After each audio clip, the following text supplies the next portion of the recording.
It is definitely a great honor to be recognized today by New York City Council, by council members who have been fighting long and hard for the rights of people who are living with HIV.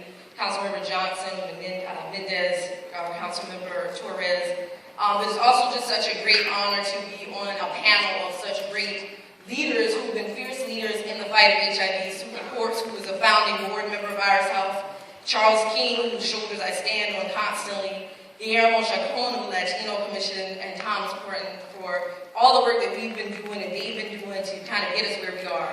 Iris House, as mentioned, has been in the fight against HIV for over 21 years, focused primarily in the beginning on women who are living with HIV, who are still such a forgotten population.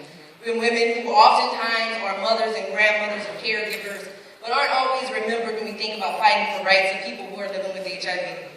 I'm from the South, so I like to say when I go home, people are always talking about, when I say I do HIV work, and they're talking about the fact that they don't have housing, the fact that they don't have medications, the fact that there's one place in town where they get tested. And it makes me feel proud because when I say I'm from New York and they're like, oh my gosh, you all have it all. But the reason we have that is because of people like you in this room today who fight hard to make sure that New Yorkers who are living with HIV have access to needed services, needed essential support services, and not just medical care.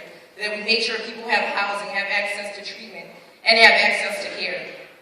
I have to say, just as a African American, a woman standing here today, I have to just say I'm numb today by just the constant injustices that continue to happen in communities of color. I think we cannot end AIDS until we end the injustices that are happening to African Americans, particularly African American young men every day. And until we can do that, we'll never see anything.